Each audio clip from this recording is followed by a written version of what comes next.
구원은 쓰라립니다. 연약한 인간은 감히 다 하나님을 알 수 없습니다. 그렇기에 하나님의 구원은 사람이 이해할 수 있는 방법으로 이루어지지 않습니다. 때때로 사람들을 당황시키고 심지어 분노하게 만듭니다. 오늘 함께 읽은 말씀은 그러한 구원의 속성을 여실히 드러내 보여줍니다. 10가지 제안 끝에 마침내 파라오의 항복을 받아냈습니다. 거대한 행렬이 희망으로 가득 찬 걸음을 내딛습니다. 그런 이스라엘을 낮에는 구름 기둥이, 밤에는 불 기둥이 호위합니다. 그들의 마음이 더욱더 기대로 가득 부풀어 올랐습니다.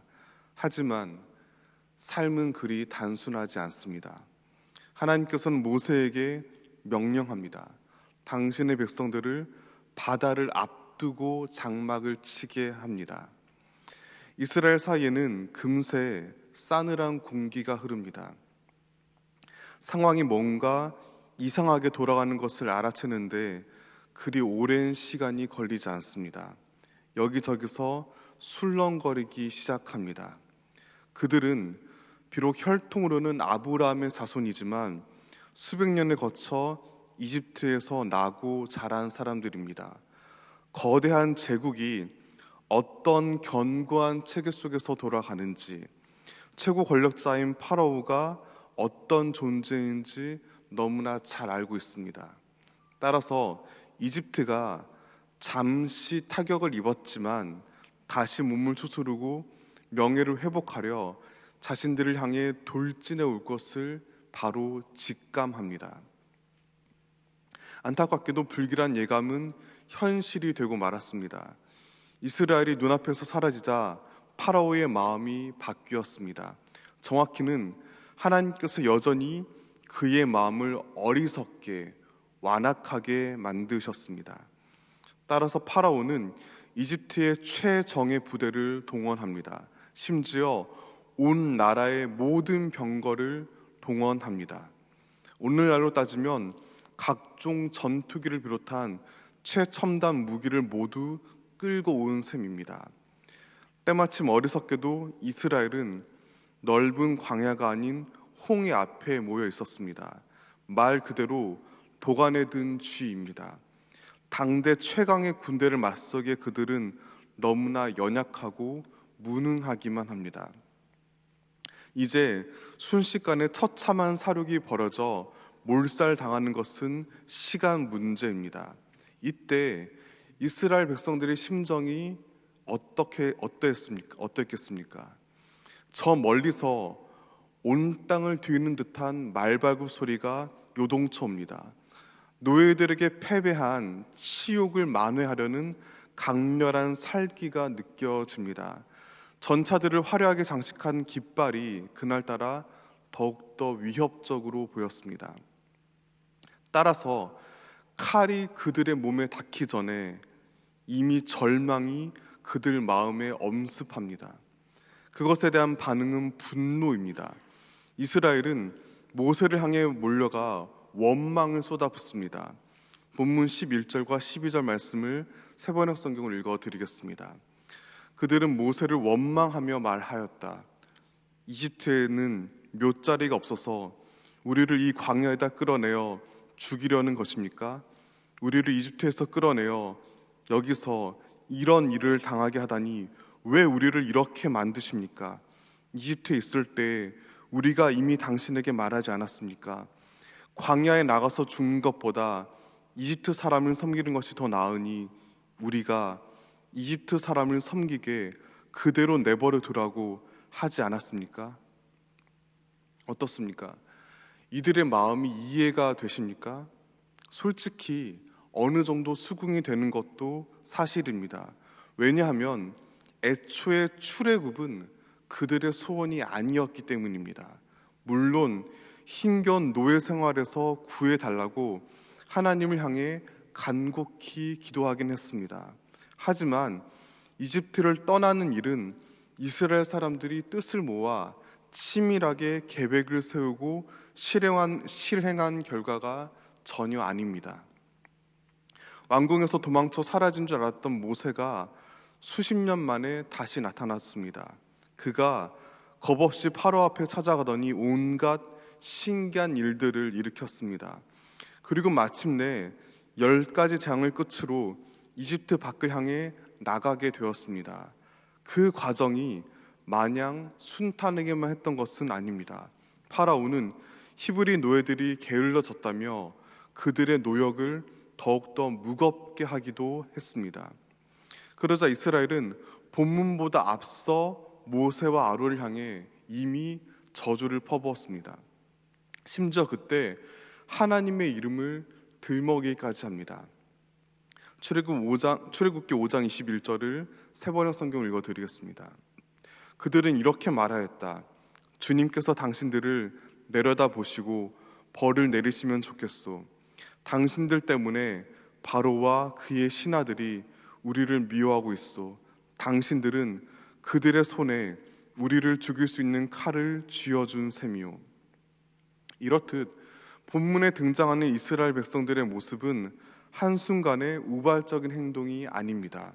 출애굽기, 더 나아가 모세 오경에 일관적으로 드러나는 태도입니다. 엄밀히 말해 그들은 구원을 원하지 않았습니다. 단지 노예살이에 고단하면서 벗어나길 바랐을 뿐입니다. 즉 이스라엘은 구원받을 자격이 충분해서 구원받을 준비를 갖추어서 구원받은 것이 전혀 아닙니다. 어쩌면 그들은 본능적으로 구원의 속성을 간파했는지도 모릅니다. 하나님께서 당신의 철저한 주권 가운데 행하시는 일이 어떤 것인지를 어렴풋하나마 짐작했을 것입니다. 비록 그것이 아무리 선하고 의로운 사건일지라도 자신들의 기대와 욕망과는 전혀 다를 수 있다는 사실을 알고 있었습니다. 어린 시절부터 지겹도록 전해들은 조상들의 이야기가 그런 그들의 판단에 확신을 더해 주었습니다.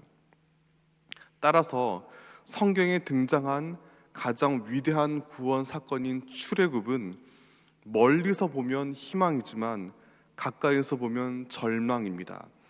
하나님의 시각에서는 찬란한 승리이지만 사람들의 눈에는 처참한 패배의 모습으로 먼저 다가왔습니다.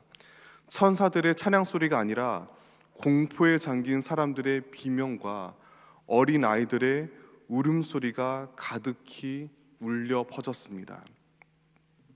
그런 이스라엘을 향해 모세는 이렇게 단호하게 외칩니다. 본문 13절과 14절 말씀을 다시 한번 다 함께 읽겠습니다. 모세가 백성에게 이르되 가만히 서서 여호와께서 오늘 너희를 위하여 행하시는 구원을 보라.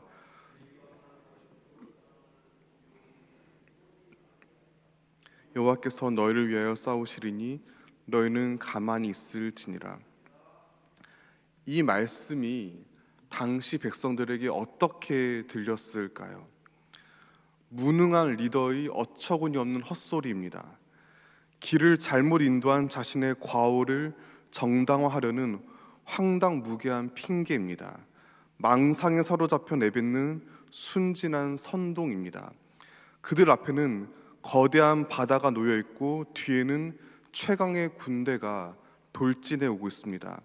한시 바삐 살 길을 찾아 도망가든지 얼른 파로 앞으로 뛰어나가 항복하여 목숨을 구걸해도 모자랄 판입니다. 하지만 도리어 모세는 두려워하지 말고 가만히 하나님의 구원을 바라보라고 말합니다. 이 말을 성경으로 읽는 우리에게는 감동적인 선언이지만 그 긴박한 순간에 직접 듣는 이스라엘에게는 분노를 자극하는 궤변에 지나지 않았습니다. 이로 인해 당장 모세의 목숨이 먼저 위태롭게 됩니다. 그는 바보가 아닙니다. 이 상황을 누구보다 잘 알고 있습니다. 하지만 그럼에도 그 극심한 혼란 한복판에서 담대히 모세가 하나님의 구원을 선언한 까닭이 무엇일까요? 그 이유를 본문 4절을 통해 확인할 수 있습니다. 역시 세 번역 성경을 읽어드리겠습니다. 내가 발의 고집을 꺾지 않고 그대로 둘 터이니 그가 너희를 뒤쫓아올 것이다. 나는 바로와 그 군대를 물리침으로써 나의 영광을 드러낼 것이니 이집트 사람들이 이것을 보고서 내가 주님임을 알게 될 것이다. 이스라엘 자손은 모세가 시키는 대로 하였다. 하나님께서는 홍해 앞에서 벌어질 상황을 이미 모세에게 말씀하셨습니다. 파라오가 다시 고집을 부려 군대를 이끌고 쫓아올 것입니다. 그들은 완전히 고립되고 죽음을 눈앞에 두게 됩니다. 하지만 그때 하나님께서는 하나님의 방법으로 이집트 군대를 완전히 물리치실 것입니다. 그리하여 온 세상이 마침내 주님께서 참으로 하나님이심을 알게 됩니다. 그러므로 모세는 당장 눈앞의 절망이 거세면 거셀수록 마침내 그들에게 주어질 구원의 영광이 더없이 찬란하다는 진리를 굳게 붙잡았습니다.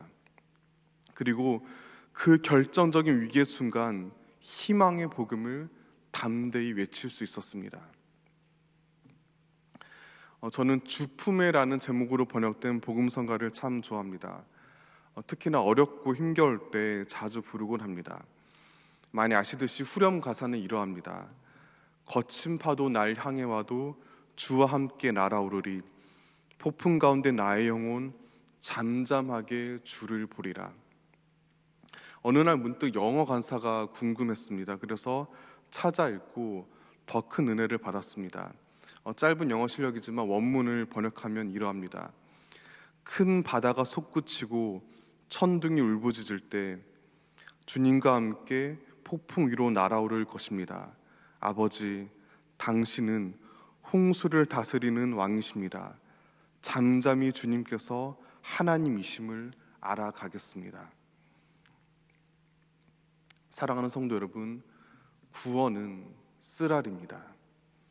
하나님의 사랑은 우리가 원하는 방식으로 찾아오지 않습니다. 어리석은 죄인의 기대와 어긋납니다. 심지어 죽음의 얼굴로 다가오기도 합니다. 그렇지만 폭풍이 거셀수록 더욱더 주님을 바라보아야 합니다. 두려워하지 말고 잠잠히 하나님의 구원을 소망하시길 바랍니다. 주님께서 오늘도 우리를 위해 싸우시기 때문입니다.